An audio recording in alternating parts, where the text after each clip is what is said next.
Pala guys, yung mga pinamigay nung kay Sis Cherry pala. Ayan.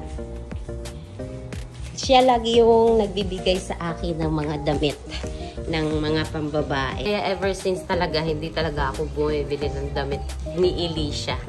Ang problema ko ngayon kay Pio. Kasi wala ako masyadong mga ano. Ang nagbibigay lang sa amin ng damit kay Pio, yung pamangkin ni Kevin.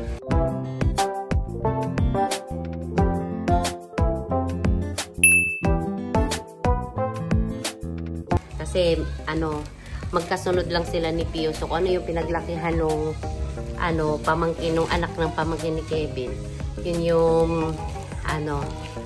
binibigay sa amin. But sana ay merong mabait dyan. Kasi alam nyo guys, practical lang talaga. Ayoko talagang bumili ng mga damit ng mga bata. Kasi pag bumili ka ng brand new, magkano yun per damit, diba? Kaysa yung alam mo yun, may magbibigay lang, tapos yung hindi naman gaanong gamit na mga damit, pwede na yun. Kasi paglaki nila, doon na lang sila bilhan ng mga damit. Pag lumaki na sila. Kasi pag ganitong maliit, mabilis sila lumaki guys. Ang bilis nila lumaki kapag ganitong Eto, ang gaganda. Oh, wow, Elisha! May mga bagong damit na naman si Elisha. Thank you, sis. Ayan, oh. Wow! Meron pa nga doon, hindi pa nasuot ni Elisha. Oh, may raincoat na si Elisha. Wala pa siyang raincoat eh. Ayan guys, may mga jacket na pang pang malamig. Oh, ayan oh. Natutuwa ako kapag binibigyan kami ng ganito kasi nakakatipid ako. Hindi na ako bumibili talaga. Ayan, Elisha, oh. May mga slipper, may mga shoes. Wow! Thank you ng marami, sis. May bota na din si Eli. Ito, importante ito ngayong winter kasi wala ng boots si Elisha. Buti na lang. Hindi na ako bibili. Oh, may mittens na din siya kasi wala siyang mittens. Ayan. Oh, di ba? Hindi na kailangan bumili, guys. Basta may mga Pilipino lang na mababait dito sa Canada, yung mga pinaglakihan ng mga anak nila, binibigay. Ayan o, kay Elisha yan. Ito kay kuya to, yung sa anak niya na lalaki. Dati kasi resident manager kami doon. Tapos, ayun nga, nakilala namin siya. Ayan, magaganda pa yung mga damit o, ng mga panlalaki. Marami na naman damit si kuya. Kaya alam nyo guys, simula nung dumating kami dito talaga, hindi kami bumili ng damit. Kasi pagdating namin, merong nagbigay ng damit. Yung kaibigan ng sister-in-law ko, nagbigay siya ng damit. Tapos, ngayon, napakaswerte ko. Nung nabuntis ako kay Elisha, nag-post lang ako doon sa 204 na group dito ng mga Pilipino. Sabi ko, buntis kasi ako. Kung meron kayong mga pinaglakihan ng mga damit, babae yung anak ko. Sis, guys, ang daming nagbigay sa amin ng mga gamit. Mga crib, mga damit. Pinamigay ko na din. Nung pagkatapos ni Elisha, pinamigay ko na din para din mapakinabangan ng mga ibang Pilipino. Kasi ganun dito naman. Maraming tumutulong dito. Maraming mga nagbibigay ng mga damit. But meron namang mga binibenta ng mga mura ng mga damit ng mga pambata. Pero yung para siyang ukay-ukay na bultuhan mo na siyang bibilhin. Mga usual kasi ang mga puti is hindi sila gaanong yung alam mo yun, yung pag manaluma na yung damit, bibili na naman sila ng bago. Ganun, mga hindi gaano used. Kaya maganda. Ito, may sipon pa din. Pasensya na. So, yeah, marami na naman akong damit sa mga anak ko. Ang kay Pio na lang. Kay Pio na lang, wala talaga ako gaanong damit sa kanya. But it's okay, kasi baby pa naman si Pio eh. Kaya sabi ko, sana ay may blessing na dumating para kay Pio. Kasi si Elisha at si kuya, wala akong problema talaga sa damit. Apakadami nilang damit. And yung mga damit ni kuya, sinisave ko naman yun para pag lumaki si Pio, meron siyang mga damit na masusuot. Kasi ayoko talagang bumili guys. As in, ayaw ko talaga. Simula pa kay Ethan, hindi talaga ako bumibili ng damit.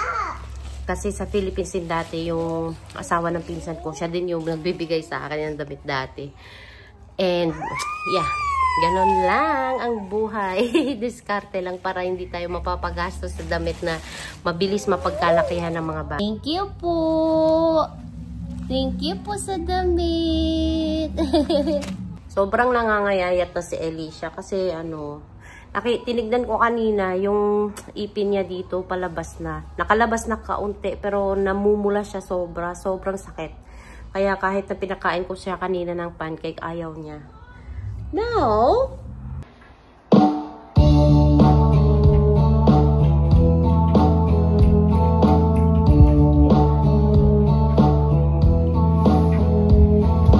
Don't stray, don't ever go away. I should say you'll stay. Don't come and go like you do. Let's sing together! Dance! Dance! Yes! Oh. Dance! Come on! Each day you live, I want to be a day to keep. Ligo na tayo? Dapat na? I live to be the very best. I want it all, no time for less. I've laid the plans, now lay the chance. Ganda naman yan! Nagsisimba kami guys. Ayan. Nandito ako sa labas kasi nag-nail cutter lang ako. Tapos, sobrang sakit ng mga legs ko. Kasi, di ba kahapon, bumaba nga kami. Kasi nga may sunog dito. Kaya, parang sila, na-exercise. Ang sakit, apakasakit. Hindi ako masyado nakakalakad ng ayos. Kaya, ito, hirap ako maglakad ngayon. Sabi ni Ethan, bakit daw masakit yung paa ko? Sabi ko, naglakad kami pababa kahapon. Tapos ang haba ng building na to. Kaya, ang sakit ng paa ko. Para akong nag-gym.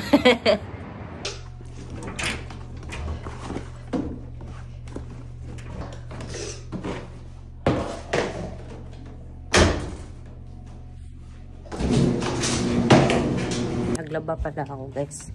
Dryer ko na yung mga damit namin. Ang sakit ng paa ko. Napakasakit.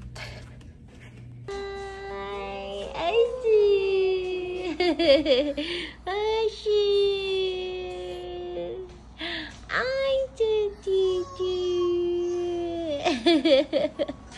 ano? No, busog ka na? Ha? Busog na bebe ni mami na. Busog na bebe ni mami na. Opo. Opo. Ay, sis. Nagdodo pa talaga, oh. Hi. Hello. Hello. Ay. Ay, sis. Ay, sis.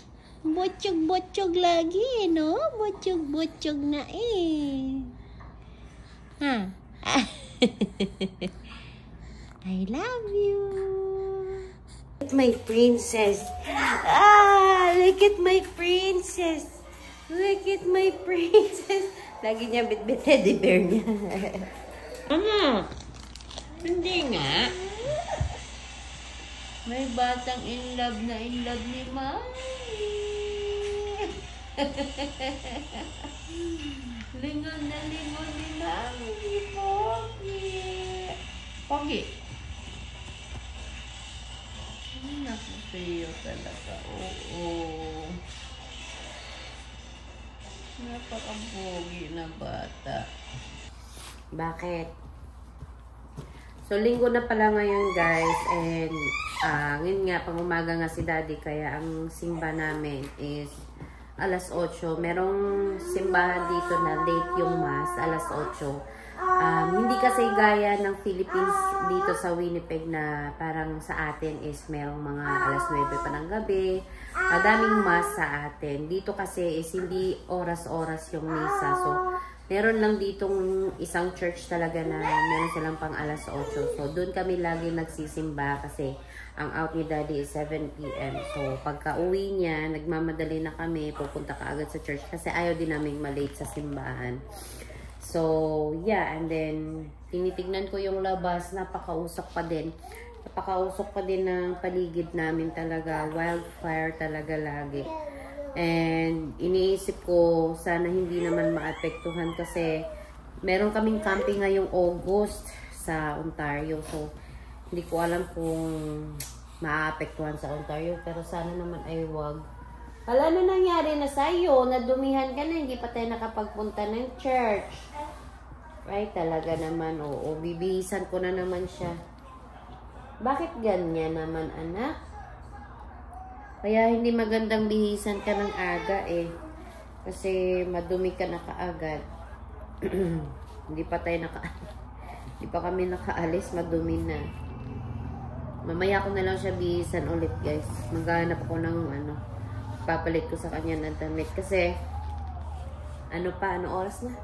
5:41. Mamayang 6:30 bihisan ko siya. Ayan, sakto kasi nag-dryer pa ako. Hinihintay ko yung dryer ko na matapos. Ayan na, change outfit na si Madam. Ay, dirty dyan, anak. Hali ka dito. No. Inaalagaan ka ni Yaya. Love ka ni Yaya, Love ni Yaya kasi. Kinakarga na siya ni Ethan. Malaki na kasi kuya ko eh. Pogi. Okay ka na? Okay lang ko, pogi. Say hi.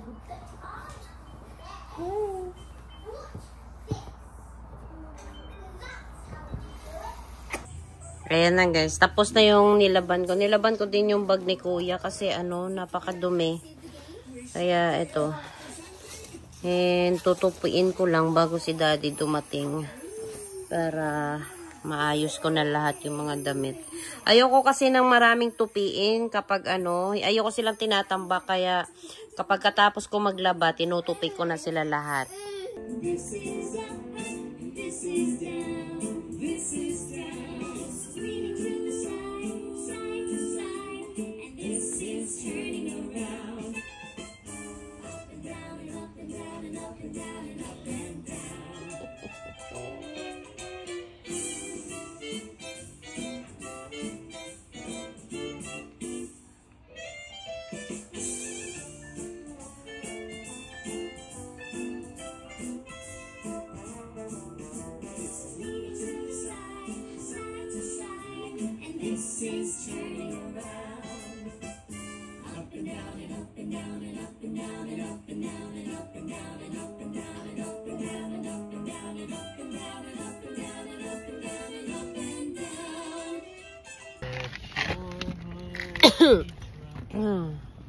Likod, Daddy.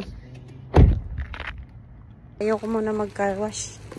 Kasi gusto ko dun mag-car wash sa dun sa may Shell. Ay, si Father. Ayan na si Father. Sa Co-op. Dito na kami sa church, guys. Ayan, si Alicia. Yan. May araw pa kami kasi summer. Alas 8 ang mass. Hi! Ayan si Pio.